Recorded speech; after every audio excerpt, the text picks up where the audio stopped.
Now we're going to be moving on to our UCSF Stanford Pediatric Device Consortium pitch competition. I'll invite the judges to come sit in the front, and I'd like to introduce Dr. Janine Fiersch and Dr. Kun Sheth, who are urologists and neonatologists and the directors of Impact One. They'll be telling you about our pitch competition and our work. We are thrilled to be here as co-sponsors of this wonderful event today. And I will say, Kunj and I always say that this is our favorite day of the year. Not only because we get to see all of you and talk about our favorite subject, innovation, but because we also get to live our secret dream of becoming philanthropists. Even though we're born to families that can't be philanthropists, but that's okay because we have all of you. But we actually don't select the winners. Our lovely judges in the front do. So what we really want to talk about today is Impact One. You've heard about a little bit throughout the day, but part of our funding for Impact One comes from our UCSF Stanford Pediatric Device Consortium funding from the FDA, which allows us to invest in companies that are pediatric focused with a US entity.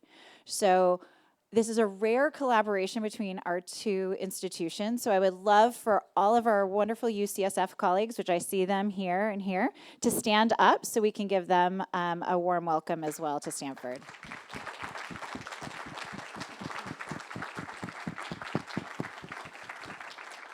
Thank you all. They're key members in helping us pick the companies that are presenting today. So next slide. You have the clicker. Got it. Okay. So, we always put up these slides, and this is why this is so important, and this is why you're here today, and why it's not the adult and pediatric device consortium. This is data directly from the FDA, and it's looking through 2016, so that's what's on the x-axis. On the y-axis are the number of approvals. So who can guess which line is pediatrics? You don't have to really understand graphs to know this. So just shut out. Which color? Green, right? The little itty bitty one at the bottom that is some years none. 2013 must have been a bad year. And some years maybe one, maybe two. This is a problem, and this is why the FDA started this Pediatric Device Consortium group. There's 5 of them around the country that they fund for 5-year periods. So then, the good news is, so this same x-axis, but it goes from 2013 to 2021. And on the y-axis, again, number of approved devices. In this, though, there's a bunch of different colors. Okay, so they're supposed to be all of pediatrics. I'm going to keep this really simple. So they've done better. We've had more approvals in recent years, which is great. That must mean that the pediatric device consortiums are working and that the infrastructure is starting to build. However, the FDA considers pediatric devices to also include those devices for patients 18 to 21. And anybody in the room knows that 18 to 21-year-olds are far more like adults in their physiology than any patient I take care of, who's a 500-gram X23-week neonate. So they're very, very different. But still, there is some more pediatric approvals, and there are some more neonatal approvals. That all to be said, we have a lot left to do, which is why we really appreciate the support of all these companies and all these hardworking founders who are here today to truly move this field forward. So as Janine mentioned, we have Impact One that we've developed here at Stanford, but it's really started from the Pediatric Device Consortium and this initiative to improve pediatric device approvals and access to better care. But we realized as we continued that there were gaps here. There's gaps in fetal therapy and gaps in maternal health that are all part of the Better Initiative to improve pediatric care. And so with that, we founded Impact One, the idea being that we are affecting life from day of life one. And we wanted to expand our reach to more global levels as well. So I can now proudly say that we have innovators and founders that are part of our ecosystem from all 6 continents, except Antarctica.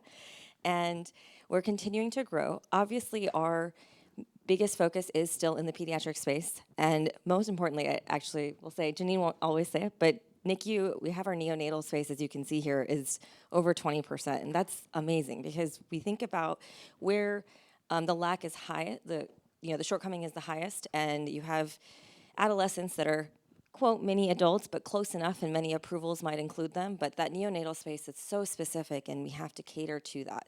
So I'm really excited that we've been able to target that group. We have a lot of different stages for the companies that are coming in when they first start working with Impact One, but majority are in the prototype preclinical phase, and we've been able to grow. Overall, as a group, we've been able to give 1.5 million of funding, but these founders have gone on to raise 234 million, and even 3 companies have exited.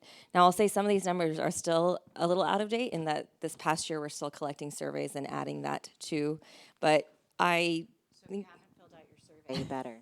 Not that anyone can hear me. yes. Side note, please fill out your surveys. But it's with the continued support of other donors on top of the FDA that we've been able to do this. And so I just want to acknowledge that we've had support from the Gates Foundation, the Hooper Family, Cottrell Foundation, CobiCure, and from the hospital here at Stanford itself. And so with that, I'm excited for today's pitch competition. Just want to point out that it is pediatric focus, as this is supported by the FDA with a little bit of additional support from our philanthropic donors.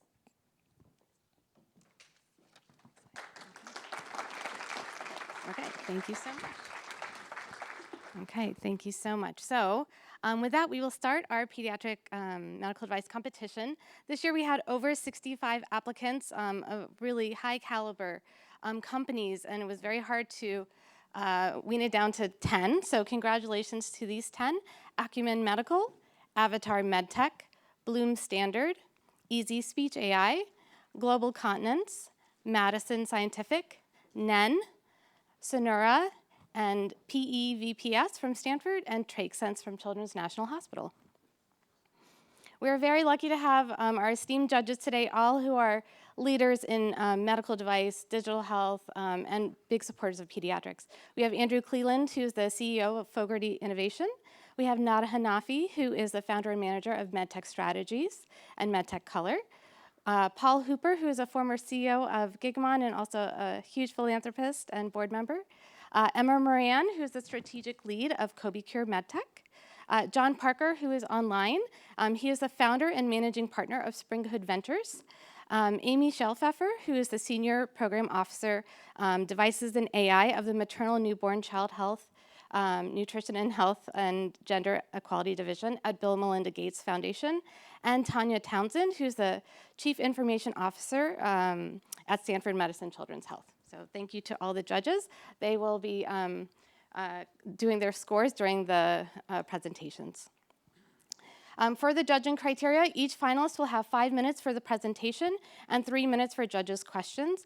For the presenters, Nate is here in the middle, right here. He will be putting up a sign for 1 minute, and then when time is up.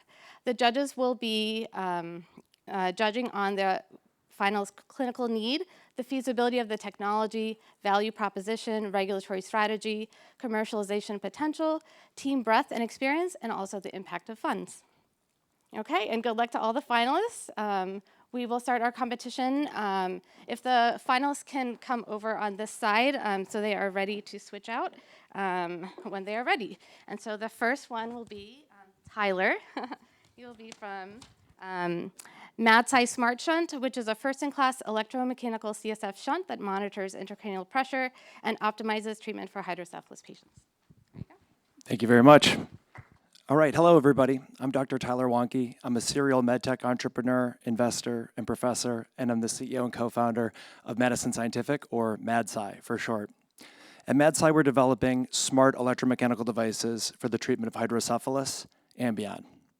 If you know anything about hydrocephalus, you know it's the buildup of fluid and hence pressure within the brain, and if untreated, it's usually lethal. The standard of care is a surgical procedure whereby a shunt is implanted that drains that excess fluid from the brain through a catheter and a one-way mechanical valve so that we can relieve that pressure. And this is a life-saving procedure.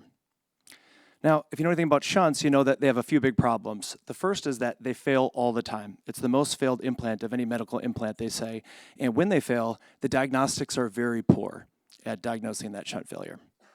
This is a typical patient journey of a young kid. So you can see they get diagnosed early, and then they undergo numerous revision surgeries over the years to come, many trips to the hospital, and all the while, horrible symptoms like debilitating headaches, issues with school and employment, and all the while, lots of anxiety for them and their families. This here is Richard, one of our patients.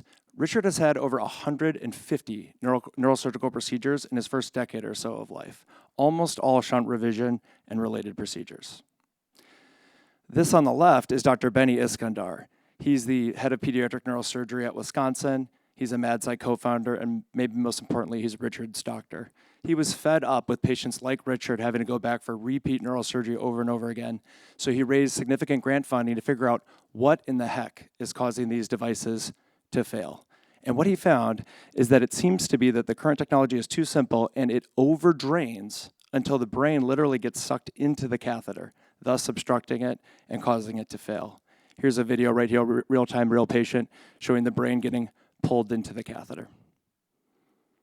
Furthermore, they demonstrated that this seems to be because of pressure spikes due to coughing, sneezing, standing up, and things that patients should be able to do. And lastly, they ran a clinical study to show that if they could reduce shunt failure, or rather reduce overdrainage, we could significantly reduce shunt failure by up to 80% or more.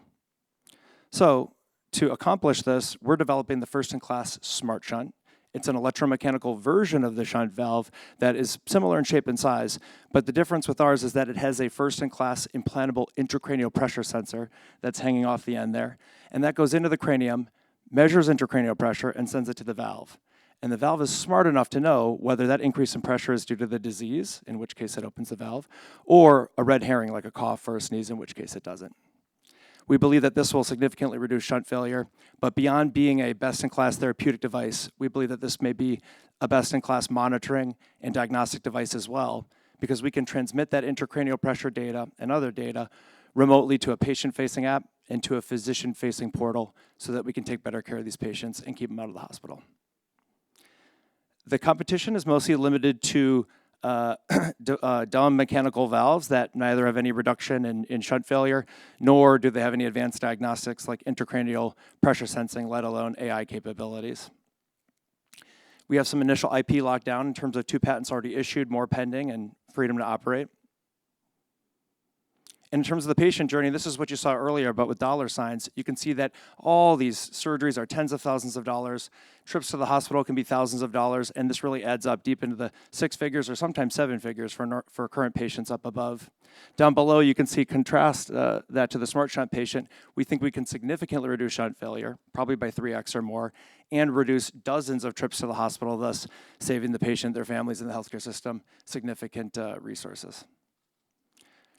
Ultimately, we think that could reduce the spending by a couple $100 million to even over $1 billion per year and increase the size of the shunt market. And to capitalize on this, we've put together an interdisciplinary team of folks that have done this before, including Mike Nagy, co-founder and CTO, who previously developed Endotronics. They had an implantable pressure sensing device for heart failure, and that sold to Edwards last year for $700 million. So this team has already developed advanced versions of the prototype and showed that they work on the bench and in animal studies. So here's a recent animal study from a few months ago showing that the device can not only remotely monitor intracranial pressure, but it can correctly detect when the pressure gets dangerously high and thus open, relieving the pressure. We've done this all with some pre-seed funding and grants, and while we're raising a larger seed round of capital to finalize the device and kick off the FDA process, that's a class 2 device traditionally, we are raising $75,000 to do a critical animal study to show long-term efficacy of our latest prototype. So this is just a summary, but as I like to say, beyond being an attractive investment opportunity, it's a chance to help patients like Richard live their best lives. Thank you. Thank you, Tyler. Okay. We'll open it up to judges' questions. Well done. That was really nice.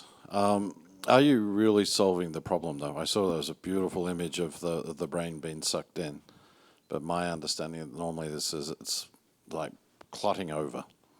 Are you solving that?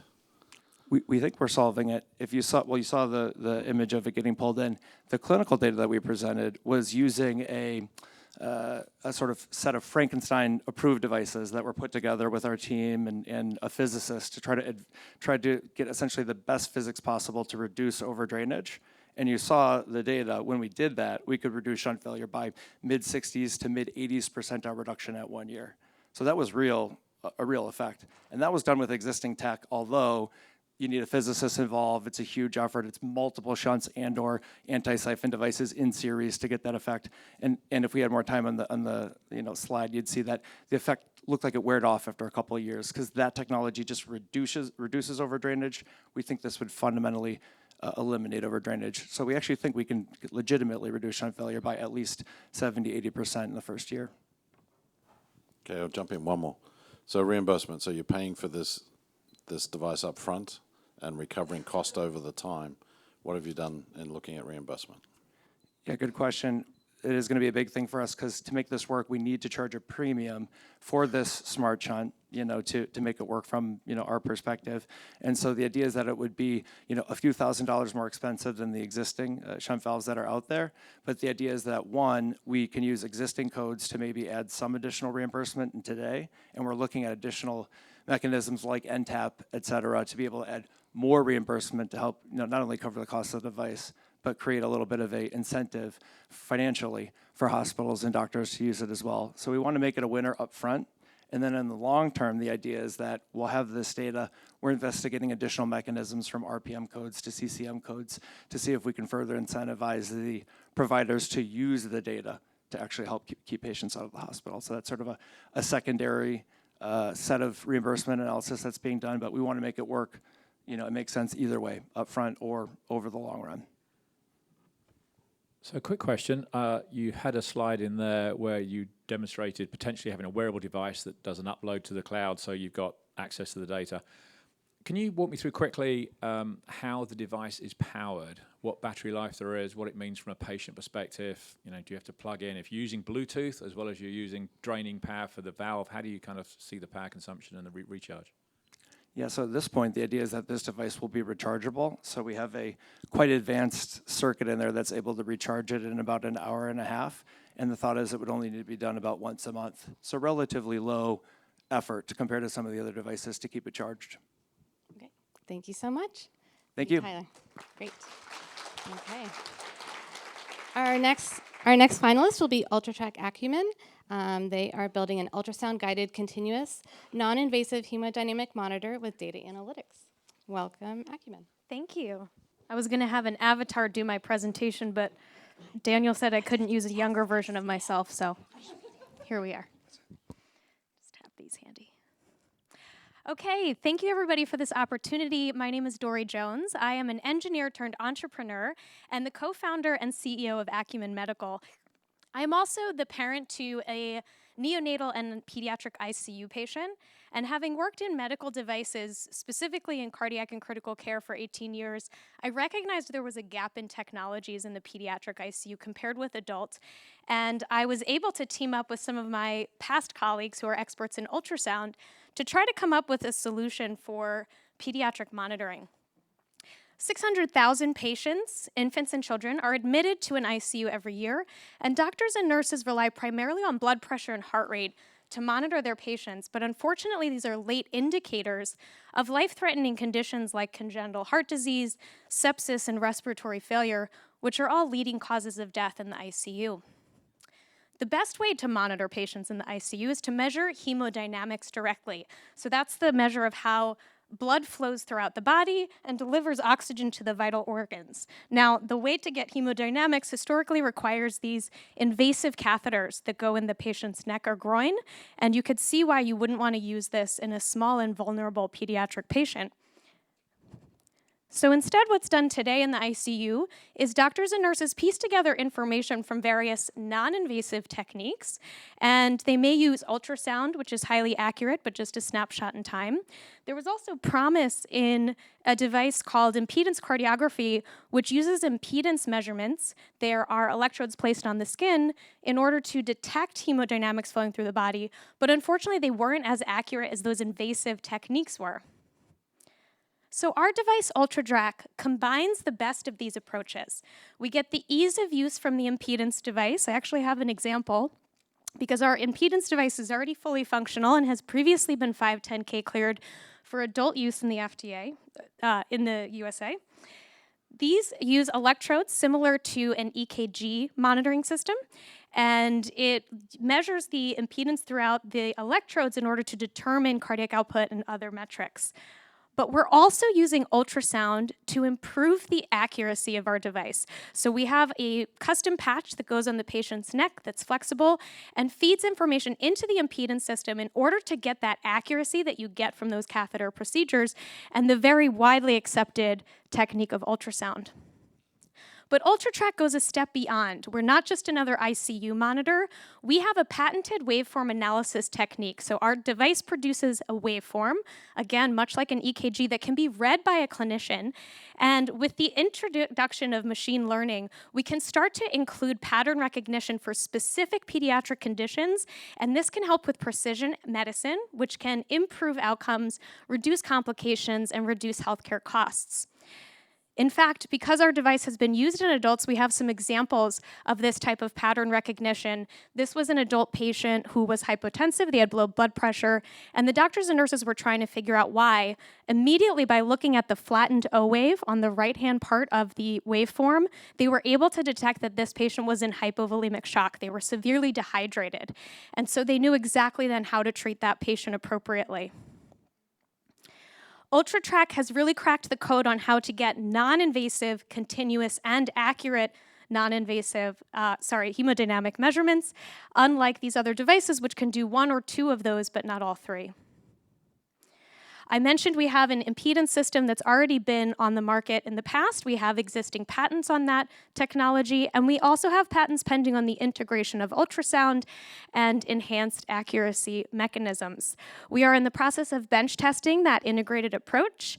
We have a computer simulation model developed by our Chief Science Officer, Dr. Richard Summers, which is something he developed in combination with NASA. While we're starting in the small pediatric population because it's an area of great unmet need, we can then show our value proposition before expanding to the larger adult critical care market and perhaps beyond, because we feel that we have the ability to do ICU level care in a non-ICU setting. We plan to do human studies early in 2026 for a late 2026 FDA clearance. In addition to myself and Dr. Summers, we have experts in ultrasound and a team of technical and medical advisors who are leaders in their field.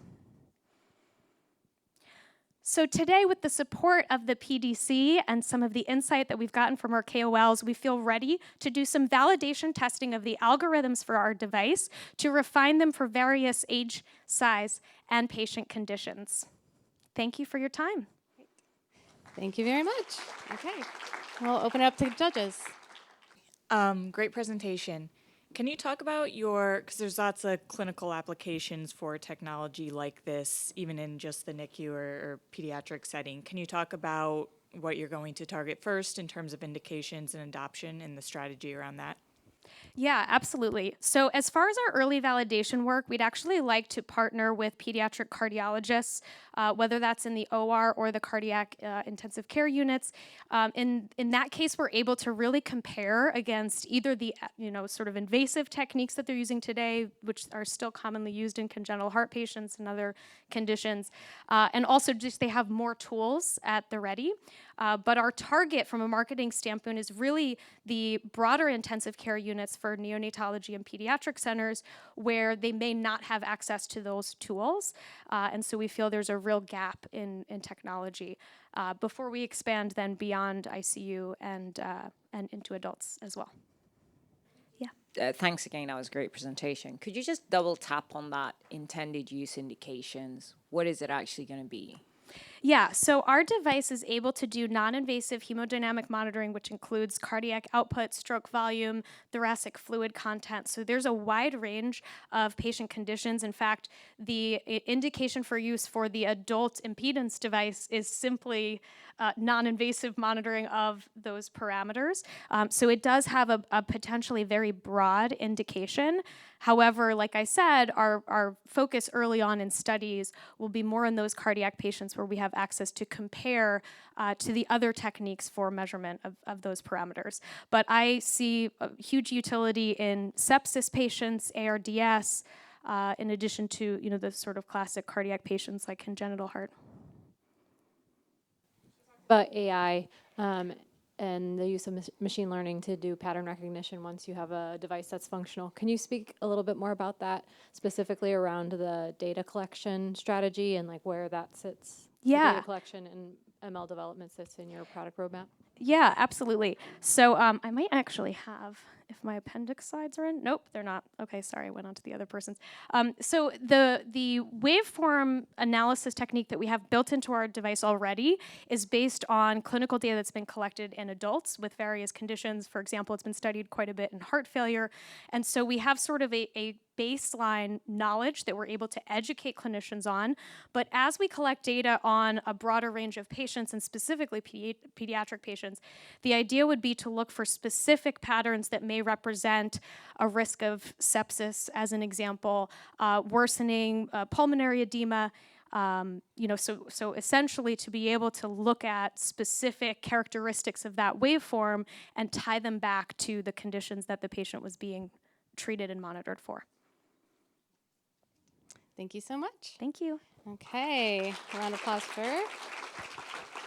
Our next finalist is Dr. Andrew Kirsch with Solu. It is a wearable bedwetting mitigation device from Global Continence. Thank you.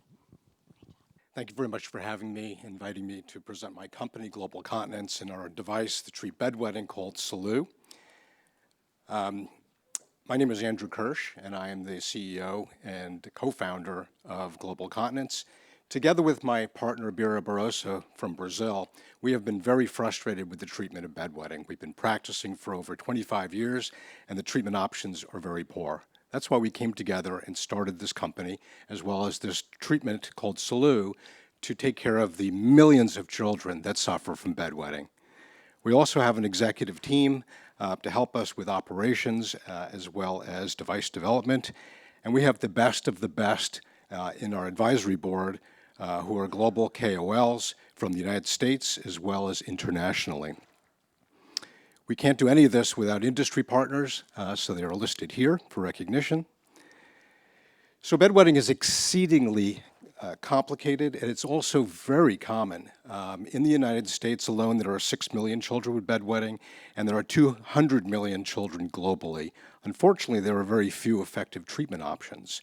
We all know that bedwetting damages self-esteem, it impairs relationships, it impacts behavior, and it's a major stressor ranked just below parental fights and divorce. We also know that the cost of managing this problem every year could be up to $2,000. Unfortunately, according to the largest study, the current approaches are inadequate, and every pediatrician knows this. Bedwetting alarms, which rely on soaking a pad and then using auditory stimuli, only have about a 50% success rate and have an up to 80% dropout rate. Unfortunately, medications and behavioral therapies are even worse. So, ladies and gentlemen, meet Solu, the cure to bedwetting. This device is composed of a moisture sensor as well as a TENS unit, which is placed on the patient's body. It's not implantable. The surface electrodes are in the perineum and the distribution of the pudendal nerve, which means to be ashamed. And the way this device works is that with a single drop of urine, it activates a TENS unit, which stimulates the perineum via activation electrodes for 5 seconds. It's painless.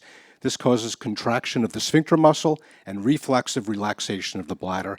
This is the only device that actually stops bedwetting in the treatment process.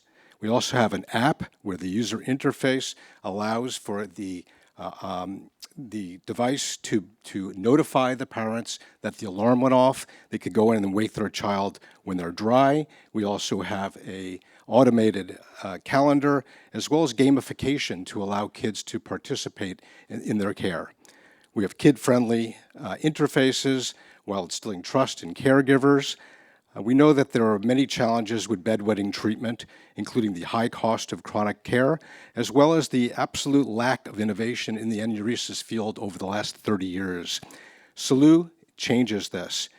We have a device that checks the boxes for a cost-saving product that reduces healthcare utilization and improves outcomes and satisfaction. We are looking to raise capital to fund our device through commercialization. We have raised almost $2 million through self-funding, seed funding, in which most of our investors are urologists, as well as grants from various organizations. And we're going to use these proceeds to move to the next step, which is an FDA clinical trial. We've already have proof of concept. We have done a study in Brazil where we've had 83% cure rates within 2 months of treatment. And at 1 year after stopping treatment, the success was still there in all of those patients. We're about to embark on an FDA clinical trial. It's a de novo request, looking at our device versus a bedwetting alarm in a prospective, randomized, controlled, double-blind, multi-center international trial at the institutions listed here. The bedwetting market is huge. Our serviceable obtainable market is 5 million, assuming only 15% first-line and 5% second-line users. We are taking a direct-to-consumer approach because there is already an established market for this. At a retail price of approximately $300 and a total cost of production of $45, we expect to have a 5 to 6 time margin. So why SALU? SALU addresses a very significant unmet need in pediatric care. We are led by world experts and key opinion leaders. We have a clinically validated, patented device with disruptive technology using TENS technology. We have a strong commercialization strategy and experienced team. And most importantly, we're on course to be the first FDA-approved bedwetting device. Thank you. Good job. Great. Okay, we'll open it up to judges' questions. So what age are we really looking at here? How old are these kids? So our clinical trial is going to be ages 5 to 17. There are 5 different guidelines internationally on when to treat bedwetting, and they start between ages 5 and 7. So we expect to have patients in different age groups along with different gender groups. So these pads need to stick and stay. How have you tested that? I mean, yeah, so there's we're doing a big difference, between a 5-year-old and a 15-year-old. Right. So the only thing that will prevent the pad from sticking would be sweating. So if kids have a lot of sweating at nighttime, the pad may not stick. But in our trials that we've done already, that has only happened in 1 patient. So we don't foresee that to be a big issue with sticking of this electrode. And then last one, so I can see $300 seems a bit steep. Yeah, the cost of bedwetting devices now range from $30 to $3,000. The cost of treating the disease is up to $2,000. The lowest is about $500. There's certainly an established market for this, and we think that our price is a reasonably priced. But we also understand that there's going to be disparities in care, and so my partners in Brazil, we have a lot of people that are in South America where they will not be able to afford the device. So that our device also could work without the app and just allow the stimulation, and so we will definitely have a cheaper model that we could sell to make it more available. Can you speak to any market research you've done? I'd be interested to hear about patient, family, and clinician Yeah, reactions to the we've done a lot of market research through doing surveys with both pediatricians through the American Academy of Pediatrics, as well as parents.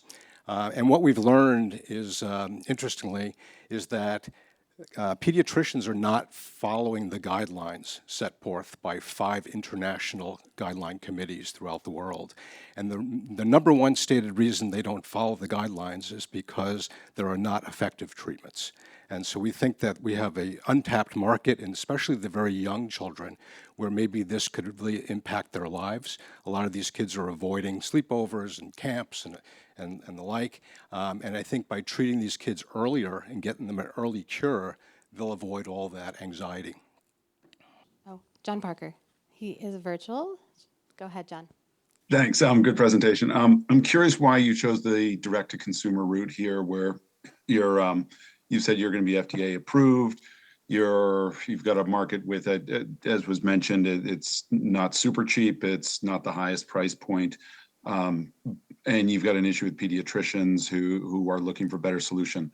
why aren't you looking for a reimbursed strategy when you've got 45% of kids on Medicaid and aren't going to be able to, may not be able to afford a device like this, and competing on Amazon or however else you're going to get out there can be really expensive in and of itself. So I'm just curious to hear more about your decision around that path. Yeah, that's a great question, and we're going to incorporate health economic outcomes research with our clinical trial, because we're going to actually try to get a code for this, the treatment of bedwetting. Right now, there are HSAs that may cover a couple of $100 in some cases, or even less.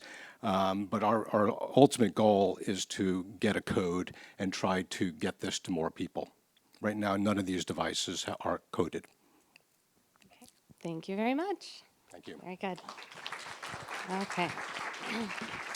Our next finalist will be Dr. Michael Ma and PEVPS from Stanford University. Good morning. Thank you all for coming and inviting us out here to give this project discussion today. The title of our project is Pediatric EVPS, which is a pediatric-based ex vivo perfusion system.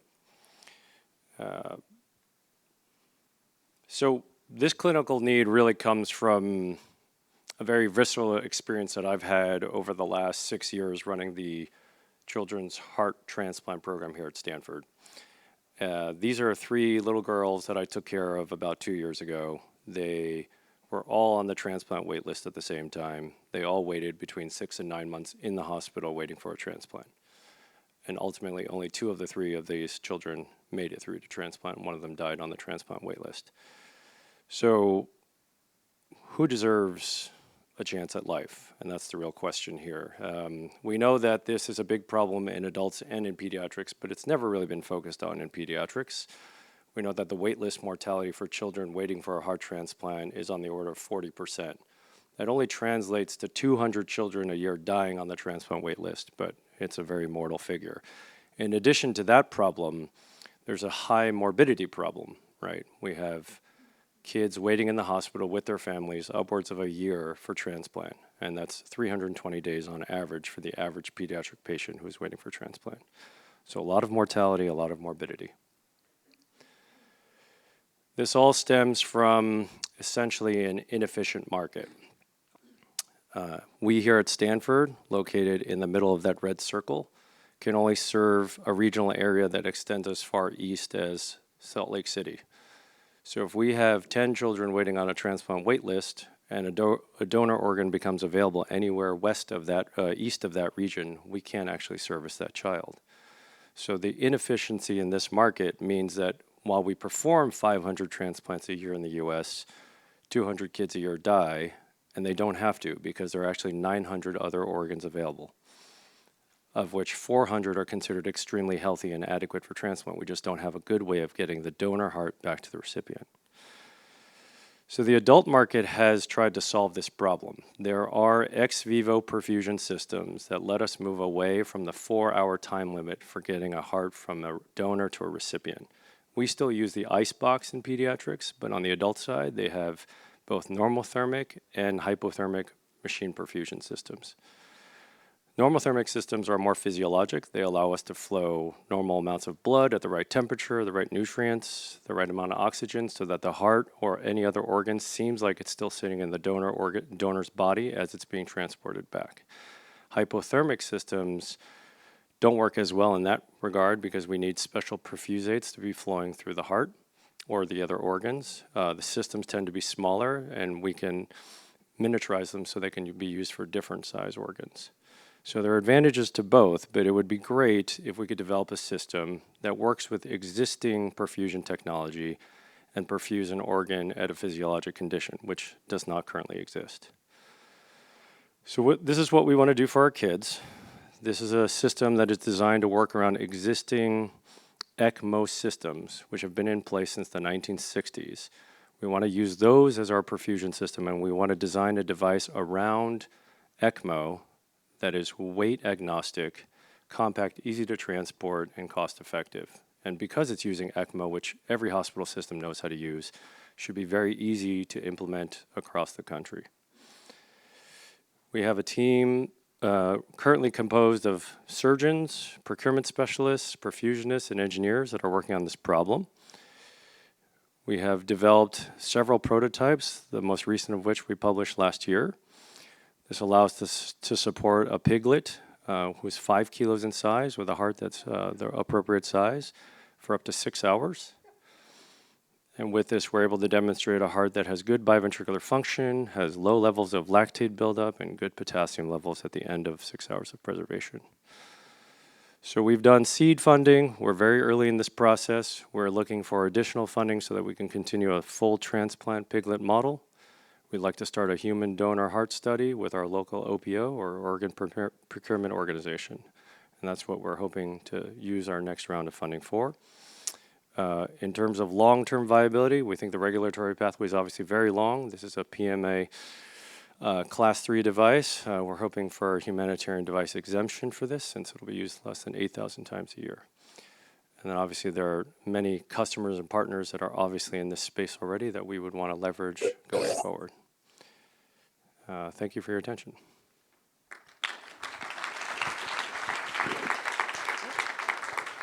Okay, judges, any questions?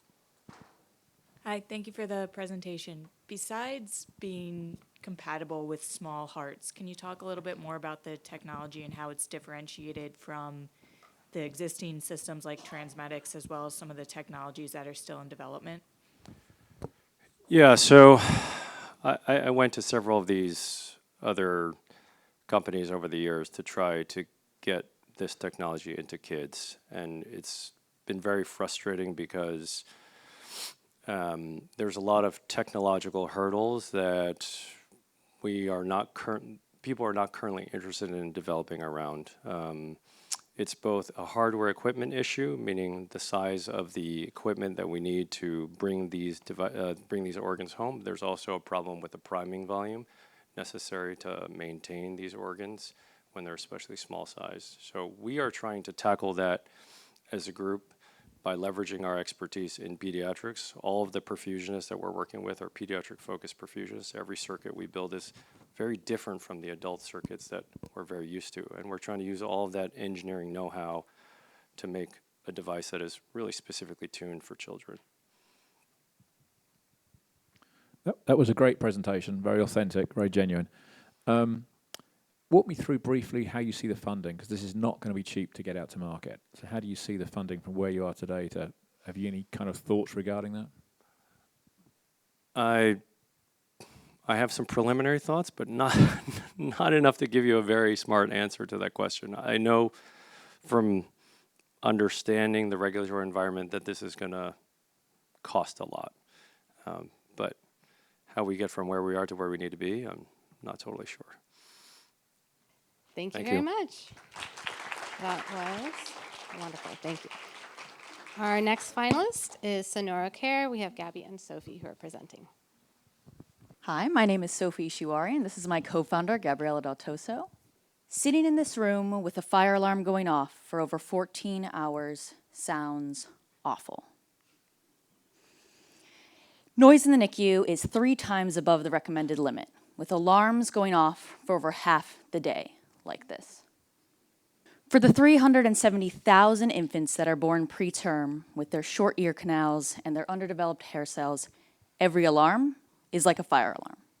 This noisy environment causes a stress response from their nervous system, destabilizing their vital signs and disrupting their sleep.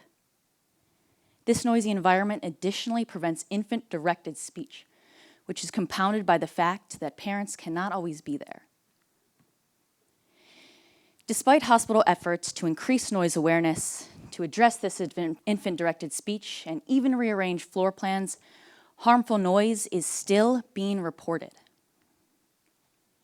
The womb offers a solution to the challenges of the NICU.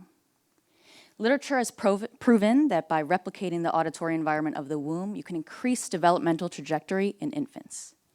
This includes decreased overall stress, enhanced growth measurements, and reduced time needed to reach full feeding. Sonora has developed a beanie that mimics the natural filtration of the lining of the womb. Our patented device blocks out high-frequency noises, such as alarms, while allowing low-frequency noises, such as human voice, to be heard by the infant. Additionally, we have a mobile application that allows parents to send songs, stories, and their heartbeat to their infant when they can't be physically be by their bedside. Our filtration technology attenuates 98% of frequencies above 500 hertz, effectively filtering out NICU alarms and equipment noise. We have developed 5 prototype sizes with accommodations for CPAP and feeding tubes. In accordance to literature, the Sonura Beanie will be used 4 times a day for 45 minutes. Our competitors fail to specifically reduce alarm noises, while connected devices do not actively integrate parents into their child's care. The Sonura Beanie will be the only womb replica on the market. Our competitors give us broad estimates of what our pricing model will be. Our auditory protective component will be sold as a reusable filter with a disposable beanie for each infant. Our connective piece will be made available to hospitals via a subscription to our mobile application. In the future, we aim to have our auditory therapy services covered by a CPT code for sensory integrative techniques. We aim to start with infants with neonatal abstinence syndrome, as we understand that these infants are exceptionally susceptible to this auditory stimulation. While we aim to start with hospitalized infants, we understand that our technology has applications in other areas, such as the adult ICU and the infant consumer market. Now, this project started out of Penn, but since then, Gabriella and I have gone on to win the largest entrepreneurial prize for undergrads in the United States, the Penn President's Innovation Award. Since then, we have initiated a feasibility study at the Penn Med NICU, been granted 2 patents, conducted a PCI meeting, and filed for our 513G classification to the FDA. None of this would have been possible without the ongoing support of Penn trustees, the continual publication and press of our work from Penn, and project adoption by the Penn Med NICU team as a result of being endorsed by the president of Penn. This accelerated traction has allowed us to gain expert mentors and advisors for each step of the venture process. Now, support from the UCSF Stanford Consortium would allow us to start our human factors testing now, allowing us to raise with feasibility and usability validated. Your support will allow us to expedite our product development timeline, allowing 252 more infants get the protection they need. Thank you so much, and I welcome any questions that you guys may have.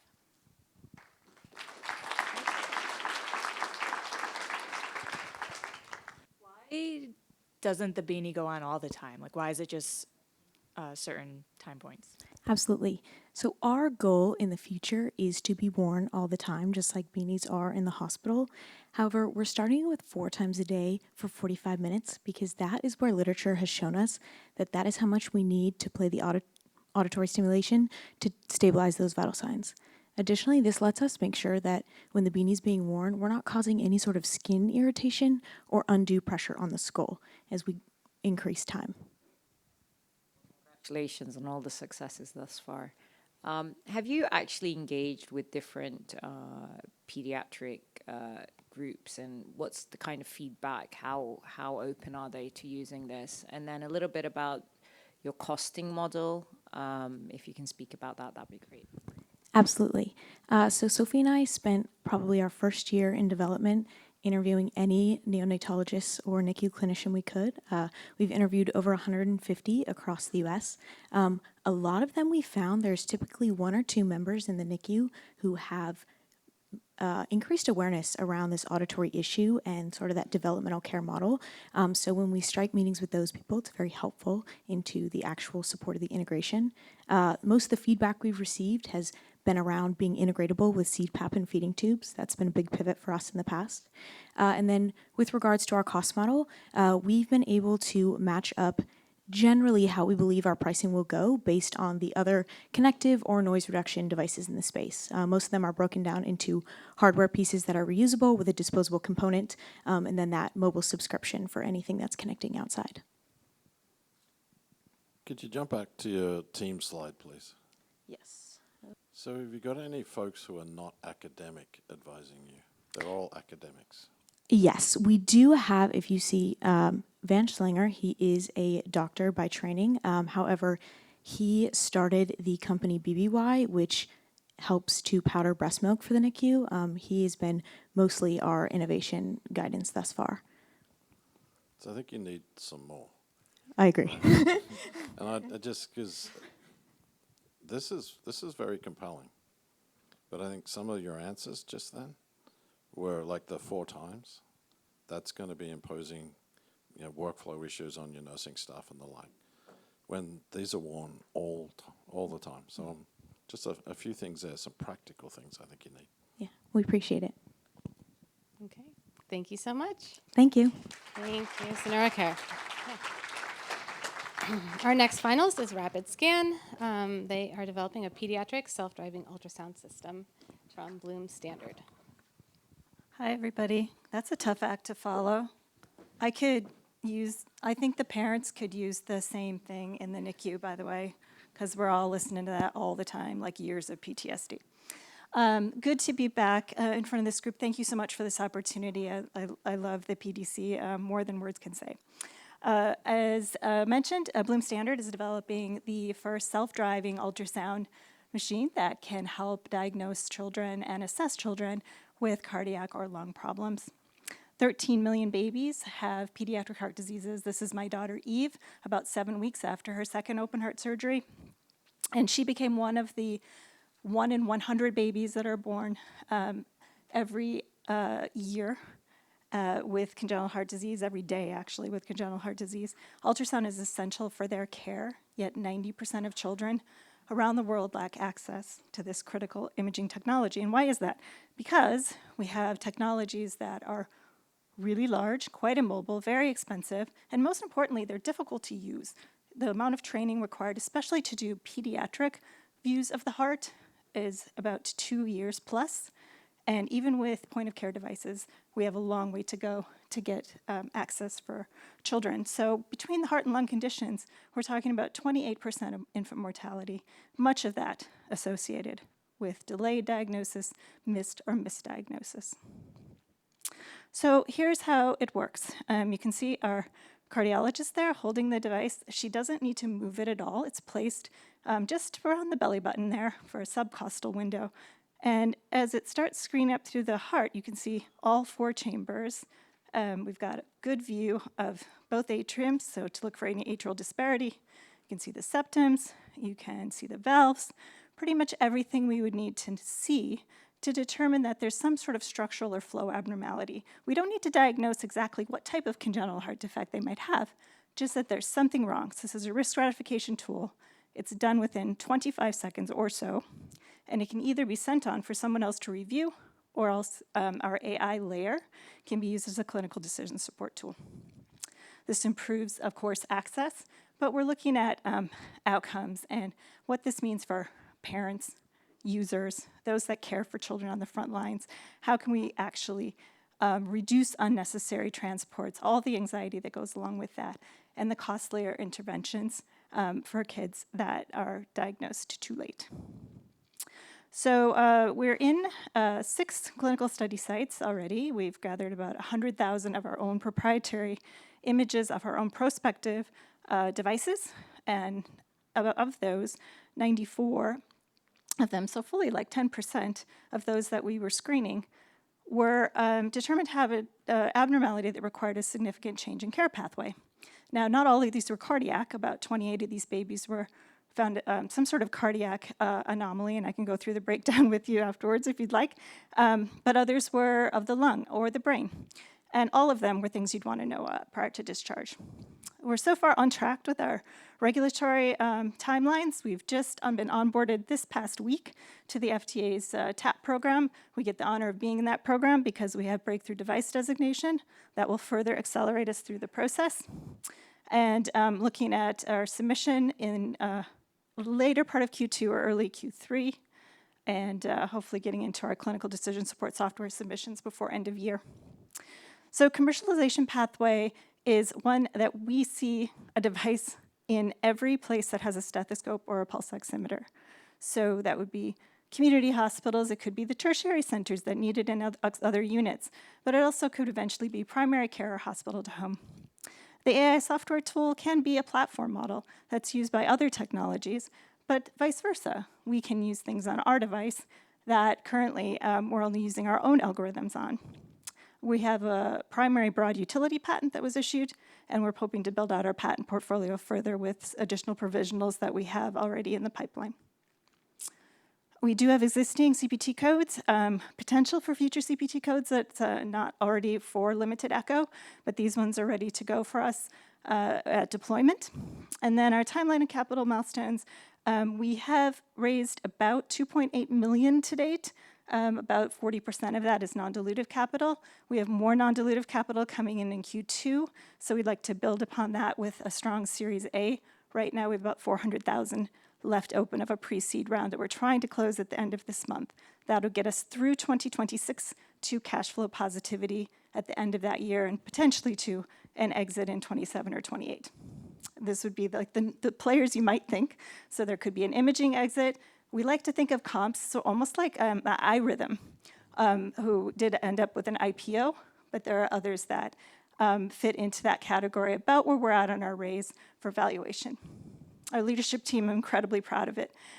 We have 6 devices commercialized, clinical and engineering and technical expertise on board. My background's as an NGO, so we have a lot that we can carry over to our work that way. Thanks so much, Anne-Marie. Yep. Thank you so much. Judges, go ahead and start with your questions. Thank you. You said something very interesting halfway through that. You said that it was used on a couple of patients and actually detected a brain issue rather than just a cardiac issue. Is the device, do you see the device used on all parts of the body, or do you see the device just used on the thorax? It certainly could be used on all parts of the body in non-actuating mode. So when it's in sweeping mode, we have to have it designed such a way so it's going to sweep through a specific body part in a way it'll give us the answer. So the cardiac is where it's programmed to now. We have done the sweep on the lungs. For the brain, we haven't been using a sweeping mechanism because we don't need to. We just can simply place it in stationary mode and get that image through the transfontanelle window. So being able to detect those higher levels of brain bleed in kids that are asymptomatic has been really important. It was actually shown to us by a cardiologist, strangely enough, who said she does this on all of her NICU babies that have cardiac problems. She will always check the brain. So it was an easy secondary use case for us. About the workflow and really the scope of practice. So I don't have enough familiarity to know, but I'm assuming that radiologists or radiology techs of some sort, sonographers, are doing the scans today in routine care for patients who have suspected issues. This is intending to switch to a more primary healthcare level so that it becomes a screening tool. How are you thinking about that change in care dynamic and the different sort of stakeholder groups you might have to get aligned with that change? So I assume it's shifting from sonography or radiology or cardiology to primary care? It would be. It's more complementary than taking away, right? So the workflow bottlenecks within pediatric echocardiography are sort of well-known and well-documented. But if we have a kid that either has suspicion, maybe they failed their pulse oximetry screen, or they have a murmur, something that elevates them to care, that's fine. We do that in our country because we have the resources to do it. We'll put that kid on a medical transport, move them once, maybe twice, to get to the place that has the sonography. But beyond that, it's a very clunky system. So if you could do this risk stratification, essentially, and have it either reviewed remotely at the center that takes those kids in for referral, that's the really critical piece. And we do need buy-in, but in my experience in having implemented pulse ox across the US, it starts with pediatric cardiology and then works its way towards the pediatricians and the nurses that can then realize that there's a truth, there's a belief that they're getting good data on the cardiology side. Thanks so much. Oh my gosh. I know you're going to someone else, but there's my daughter today. She just finished her run of a play, a musical, 200 hours on stage. So I'm just very proud of her. Great. Thanks so much, Anne-Marie. Okay. And our next finalist is TrakeSense with Jill Sherman, who is developing a life-saving monitoring device for pediatric tracheostomy patients from Children's National Hospital. Great. Good morning, good afternoon. My name is Jules Sherman, and I'm the Biodesign Program Director at Children's National Hospital. And I'm here to talk to you about TrakeSense, a life-saving monitoring device for pediatric patients with a tracheostomy. So, a tracheostomy is a surgically created hole in a patient's neck that allows someone to breathe. And a trach tube is a curved tube that consists of a cannula, a flange, and tie holes to tie the tube around the patient's neck. And tracheostomies are needed for people with various kinds of chronic diseases like lung diseases or neuromuscular disorders or airway abnormalities, or who require long-term ventilation. So for ventilator-independent patients, complications occur in 3 different ways: accidental decannulation, misplacement of a tube, or when there's an obstruction in the tube. And because of these 3 scenarios, we are seeking to find a way to rapidly detect tracheostomy tube misplacement, accidental decannulation, and blockages in pediatric tracheostomy patients to enable timely intervention and prevent life-threatening complications. So the total addressable market is 111,000 patients annually, and tracheostomy is a common life-saving procedure, both for children and adults that have serious breathing complications or airway issues. So there's 9,600 pediatric patients annually and 102,000 adult pediatric patients annually in this country. So the market for CO2 sensing technology is growing, and it's growing rapidly. So by 2030, this market is expected to be worth $1.3 billion, and tracheostomy-related products and accessories is also expanding and projected to generate nearly $279 million in revenue by 2030. So current products include ventilators, which are connected to monitors that sound an alarm if there is a problem, but are only for patients who are connected to a ventilator. Pulse oximetry is too slow, and it's just too slow to mitigate for problems with a patient with a tracheostomy, and hospital CO2 monitors are too heavy and large to use beyond just checking in the hospital. So our solution is TrakeSense, a wearable CO2 monitoring device which slides over the patient's tracheostomy tube and allows an HME, a heat moisture exchange device, to attach on the other side of the tube. TrakeSense connects to a mobile application on the caregiver's phone and sends alerts when there is an accidental decannulation, obstruction, or can be used to confirm proper placement of a tube, which has to be done weekly for these kids. And there's a lot of problems with misplacement of tubes, families who are brought home and having to do this week after week. So we've recently completed a second round of bench testing using phantom tracheostomy models that we built to reflect 3 different pediatric age groups. And we've just published these experiments in the December 2024 issue of Tracheostomy Journal, if you're interested. So if you look at the technology comparison, what we're trying to do is create very fast alerts under 10 seconds complication identification time. We want to have a very compact design, we have a lightweight design, and we have a long battery life, at least 2 weeks. It's also wireless, like I mentioned, working with remote app and interfacing alert system. So when we talk about our next steps, we're currently working on the miniaturization of this product. We're trying to make it half as small. We're embarking on our 3rd round of clinical testing, and we are converting our first patent this May And we want to start our clinical pilot study in 2026. We're hoping to receive the UCSF and Stanford Pediatric Device Consortium grant so that we can continue into our third phase of preclinical studying and a clinical pilot study at Children's National Hospital.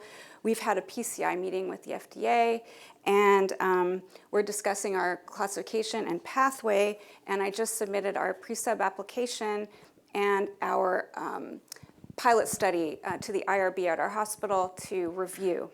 So this is our timeline and funding strategy, and this is our core team at Children's National Hospital. We are working with the Fischel Institute of Biomedical Devices at the University of Maryland to build this product. Thanks. Any questions? Thank you, Jules. Judges. Can you talk about payment and reimbursement for this? And it sounds like there's care at the hospital, but then also at home, and how you envision this device being incorporated in just the overall workflow. Yeah, so actually this device is really meant to be used for home care or for long-term care. So when parents go home with their kids, they're struggling to make that transition, and especially for mobile kids who have a tracheostomy, how can they still allow their child to move and understand that their child is breathing properly at home? So that goes for parents and for home caregivers. So in terms of reimbursement, we had a meeting with Medicaid, and they're very enthusiastic about this product. We're thinking about like a subscription model. It would be about $200 a month for that subscription model, for that data to be uploaded into the cloud, for the clinicians to be able to watch that on their side and mitigate for any issues in terms of training parents at home with proper placement of the tube. You know, they're going to see patterns in that data. We were told that it would be like a de novo pathway right now. So there's nothing like this right now on the market. Yeah. We have a question from John Parker, who's online.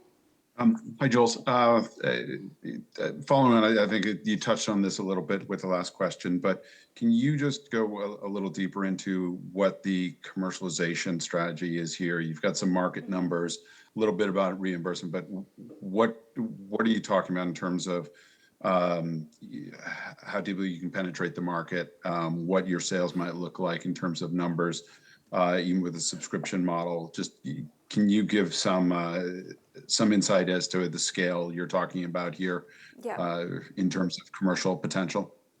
Yeah, so there's about 10,000 kids every year who receive a tracheostomy, and those children have a tracheostomy between 6 months and a lifetime, depending on what their underlying health condition is. And so this product would likely be used for several years. There would be an initial fee for the product just to pay for the hardware, and then the subscription fee would cover the data upload and disseminating that data from our hub over to the clinicians that are caring for the children at whatever healthcare center that they're working with. So right now, we're not sure about what the actual hardware costs will be, but fairly low, because the products that are included in this accessory are mostly off the shelf. Yeah, so right now we're thinking about $200 a month for the subscription. I don't know what the actual hardware costs will be right now, but not exorbitant, I'm sure. Thank you so much, Jules. Yeah. Okay, that was TrakeSense. Excellent. Our next finalist is Avatar MedTech with Dr. Ignacio Lugones. They are building a pediatric surgical device to construct growth accommodating valves using autologous pericardium, ensuring precision and efficiency. Hey everyone, it's a pleasure to be here. My name is Ignacio Lugones. I'm the co-founder of Avatar MedTech, and I'm also a pediatric cardiac surgeon with 22 years of experience. And this is Jesus, my favorite patient. When Jesus came to my hospital, he was almost dying. He couldn't even climb one flight of stairs due to heart failure. And the reason for that? A severely malformed aortic valve.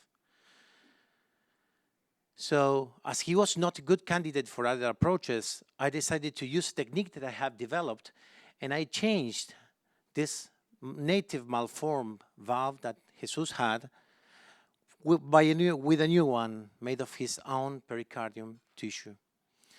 Jesus was discharged home 6 days later. He lived a normal, healthy life without taking any medications. And this is him 6 years after the operation, 6 feet tall. So like Jesus, there are more than 200 million people around the globe, pediatrics and adult patients, that suffer from these diseases, and more than 4 million in the US. This represents a total market more or less of 18 billions. When this valve disease in an adult, it can be replaced, but when the situation affects a pediatric patient, it can be very challenging. Why? Because the new valve has to fit inside a small aortic root, and at the same time has to have the ability to accommodate to the patient's growth. There is no bioprosthetic or mechanical valve that can do that, and that's the reason why they are not manufactured. And besides that, the other classical approaches, they are either too complex or they have suboptimal results. So 7 years ago, I came up with an idea that I was able to test in Denmark, and I had excellent results. And then I managed to operate on 17 patients.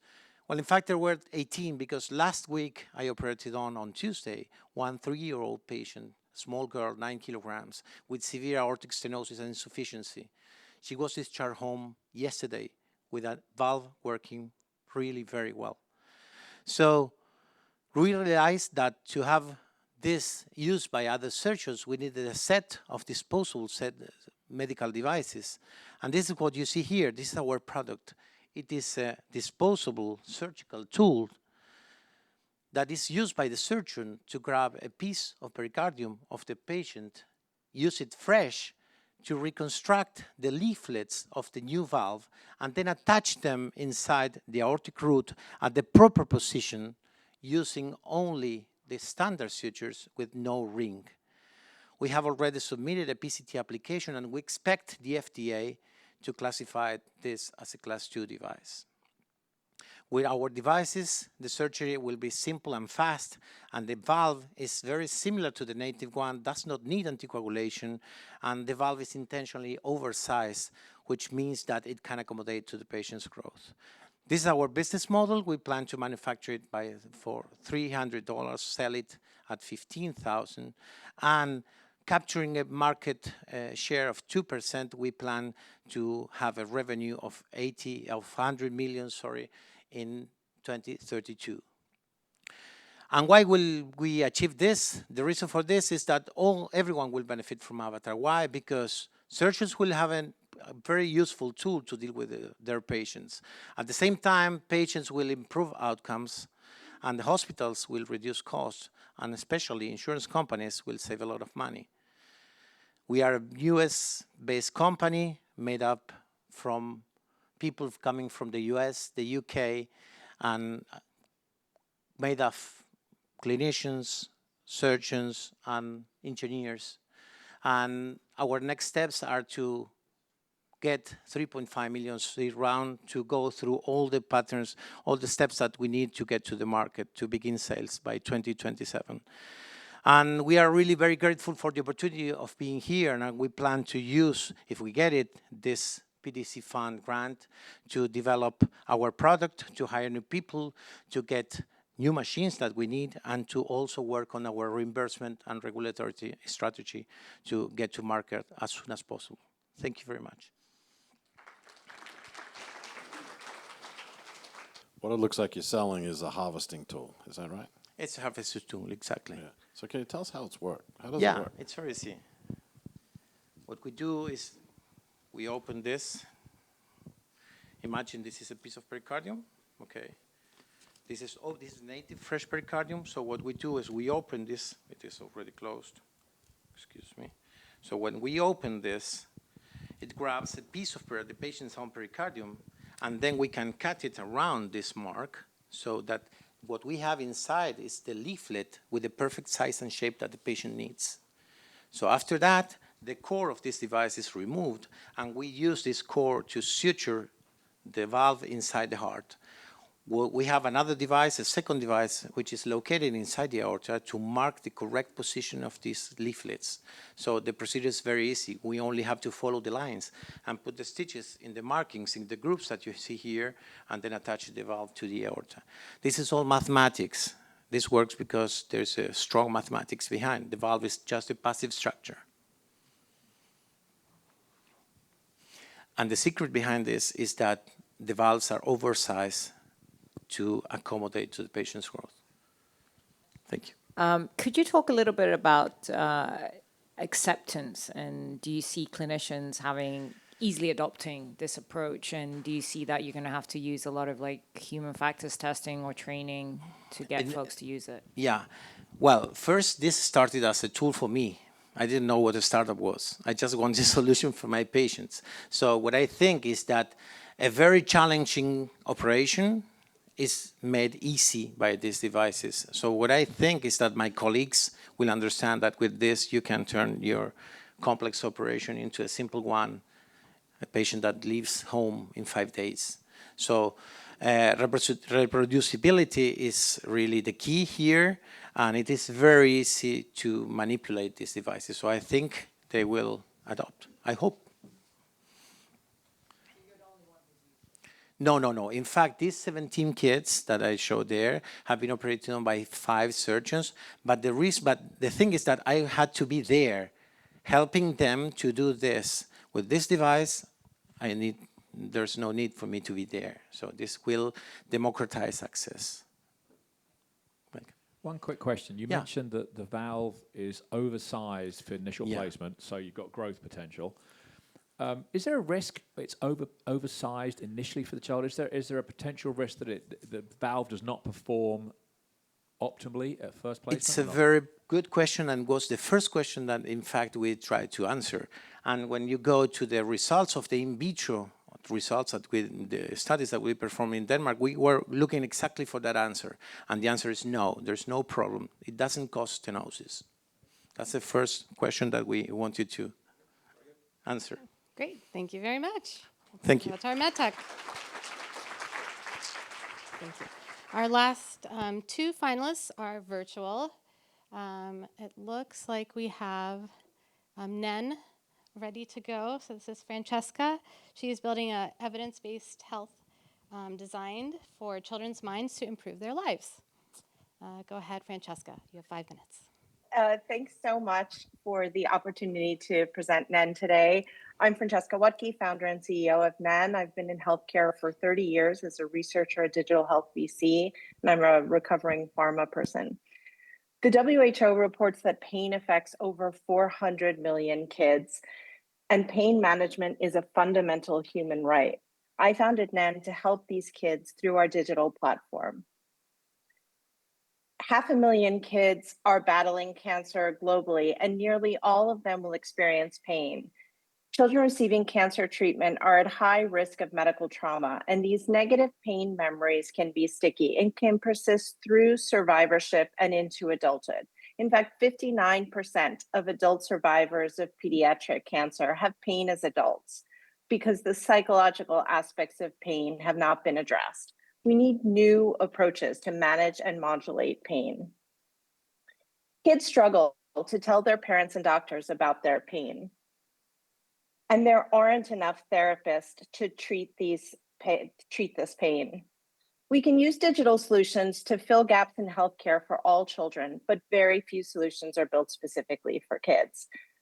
Cognitive behavioral therapy is clinically validated and well established. We know CBT works, we're just digitizing it at scale. At NEN, we're leveraging play. Even kids in pain like to play. We'll help kids play their way to lower their pain. We've developed 3 virtual companions to help guide children on their journey through NEN. Dolores, which means pain in Spanish, delivers pain-related CBT. And Sarah and Tony will focus on the serotonergic receptor pathways, mitigating mental health. Sarah for anxiety and Tony for depression. But it's not just kids. We've spoken to a lot of parents, and the one thing that has been overwhelmingly consistent is their sense of helplessness. There's not a lot that a parent can do when their child is in pain. So we've developed a suite of services directed to parents to help them help their kids. And this is how we'll get it to them. We've launched our product direct to parents in the US, UK, Spain, and Portugal. Key to our project is trust, and that trust comes from evidence. We'll generate that evidence with our research collaborations with top hospitals. Those hospitals will first be our champions and then our customers. We've already had interest from top hospitals, including Stanford.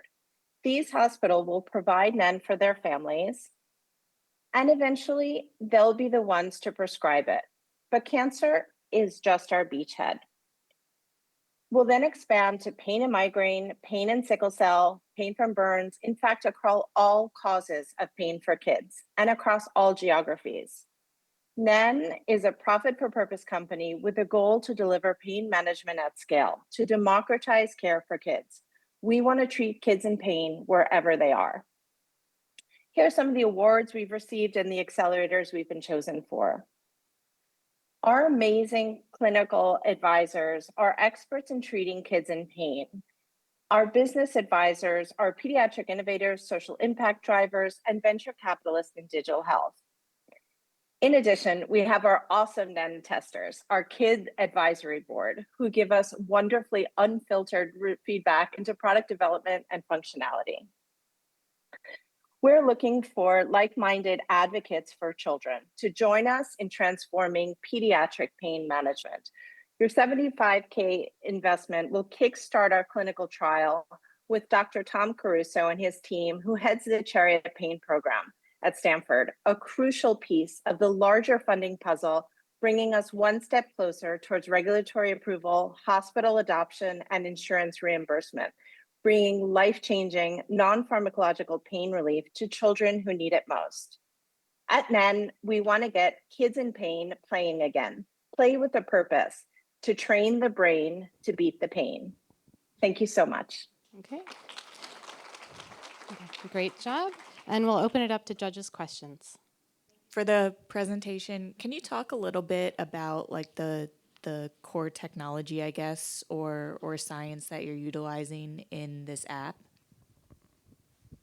Yeah, absolutely. We're using evidence-based cognitive behavioral therapy. So we've taken what works in the clinic and in the scientific literature and just digitized it at scale. So we have 2 clinical collaborators. So Dr. Grace Cow is a practicing pediatric pain psychologist at MD Anderson, and Dr. Bethany Rains is a cognitive neuroscientist. They create the content. We then bring it to our design team, and then our programmers make it into a fun and engaging experience for kids that we then test with kids and families and practitioners. Okay, thank you so much. Thank you, Francesca. Thank you. Great job. Okay, and our last finalist is also virtual. It is Easy Speech Digital AI. Hi, I'm Feroza, and I'm a founder and CEO of Easy Speech. I'm also a mother of a child with dysarthria, a neurological disorder affecting speech. There are over 170 million people worldwide with various speech disorders. 100 million of them are children, including kids with cerebral palsy, autism, and Down syndrome. The number of cases and severity of speech disorder are growing rapidly, while already now 70% of those kids do not receive the therapy they need due to high cost and limited access. There is a global shortage of speech therapists. Waiting lists range 3 to 24 months. Peaceful services are not affordable for families from low-income communities. Insurance, if any, covers only a limited number of sessions. Plan of care often not personalized, because parents and therapists lack objective data to monitor the progress. It's also difficult and frustrating for kids to perform exercises that they're boring and difficult. Teletherapy won't solve these problems because it depends on quality and quantity of human therapists. But we will, because we created Easy Speech, digital AI-powered speech therapists. It guides the child throughout the entire process, assesses performance, and provides immediate feedback tailored to the specific error made. It's just like a human therapist, only digital. It's cost just a fraction of a human therapist fee, fully customizable to the user's needs and disabilities. Generate stats and progress report, and engage the child with interactive games and gamification. It's like having SLP on the palm of your hand, anywhere, anytime. I wish I had it when my kid was receiving the treatment. Currently, we have 3 core modules in our app. It's oral motor exercises to develop tongue, lips, jaws, and brows. Fine motoric exercises to develop interhemispheric connection. We use the same technology to teach the kids with hearing impairment the sign language as well. And sound automation in word and syllables. Our neural networks are trained on our proprietary data sets of children and adults, various age, ethnicity, and gender to minimize bias. We use this personal settings to take into account child disabilities, to control the tongue, jaws, hold time, and others. We use over 20 biomarkers for these purposes. AI sets all those parameters automatically to avoid comparison of a disabled user to a healthy individual. The app generates various reports to monitor the progress. Those reports show overall performance of the user, result for the specific exercise, as well as the log of error made by the user. There are a lot of speech apps on the market, but none of them can nearly offer what we do. They're all limited to demonstration of exercises or voice recording. None of them can assess the performance and provide immediate tailored feedback. That is why we do not benchmark ourselves to other apps. We compare ourselves to humans. Compare, but not compete. We're turning our competitors to our partners and customers by giving them a tool which increases their efficiency and profitability. Our business model focuses on 2 options of utility of the app. One is self-practicing as part of the hybrid therapy, an in-house simulator.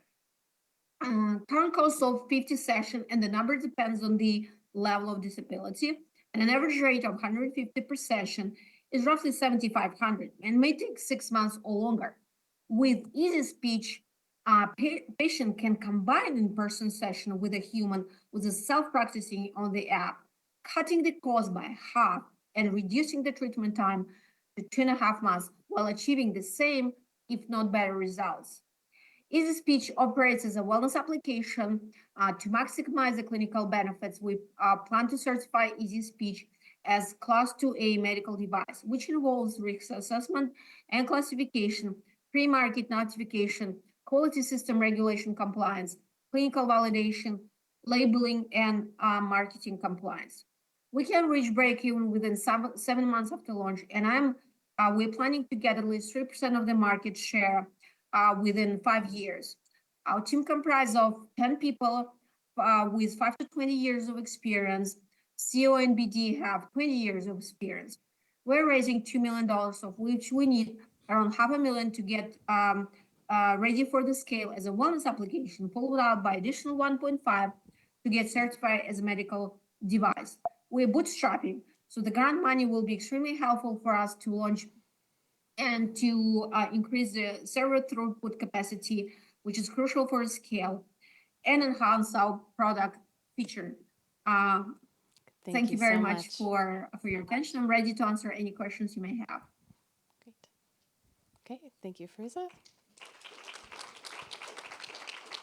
And with that, we wrap up our pitch competition this year. So thank you to everybody.